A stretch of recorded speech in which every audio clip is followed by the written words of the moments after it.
Remember that classmate of yours who, despite studying very hard for an exam, always came out with the poorest academic results? Well, this is not laziness.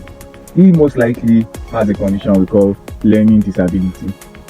Studies have shown that about 1 to 3% of the entire world population has a learning disability, with their IQ intelligence quotient being less than 70% of the expected. In this video, I'm talking about various factors that could have contributed to this learning disability. Yeah, so that being said, let's get right into the video.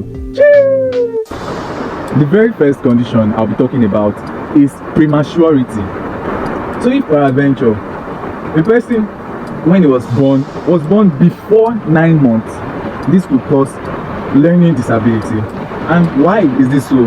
It is so because it takes a certain period, 9 months, for a child to acquire that mental development.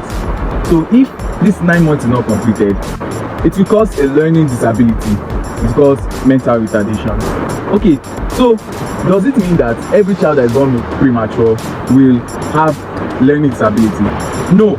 In fact, one of my closest friends was born premature and is a very smart doctor. So prematurity doesn't equal learning disability. It's just that it's a very high risk factor for a learning disability.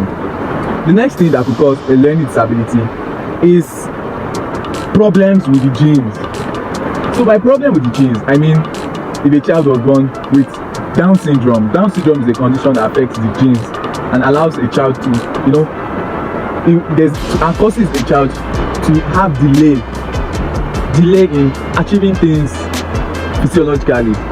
By that I mean there'll be a delay in growth, a delay in speech, delay in walking. This also will involve a delay in learning.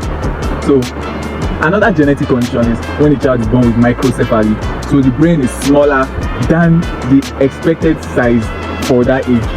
So these examples of genetic conditions could cause a child to have a learning disability.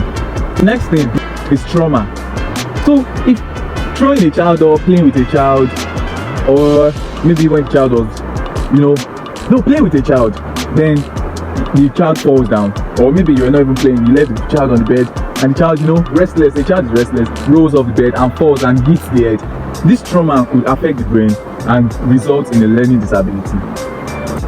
So before I go further with the remaining causes of a learning disability, I would like to say that it's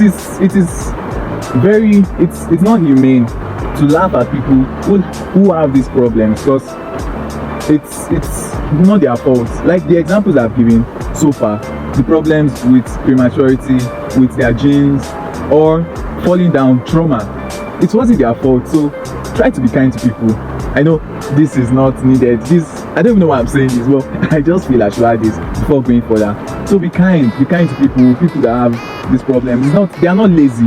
It just happened and they have to live that way. Just be kind. Alright. So the next cause I'll be talking about is lack of socio-cultural stimulation. So by socio-cultural stimulation, what do I mean? A child is supposed to be exposed to his mother, to his father, his siblings, if there are any, to his family, to friends of the parents. Through this way, he's learning from how they interact. He's learning, okay, this is how they talk, this is how they walk, this is how they behave in this environment. So he's learning. A child is conditioned to learn. But if peradventure the parents are too caring, by too caring now, they don't take the child out, they try to prevent him from getting in contact with other people. There's a lack of exposure to the outside world, and the developmental stages, the early stages of a child's life, the first months of a child's life is very crucial.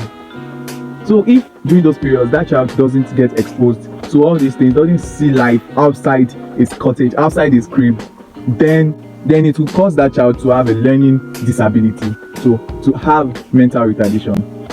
And the last and final cause I'll be talking about in this video is psychiatric illnesses. I know you are surprised, like you've not heard of children having psychiatric illnesses.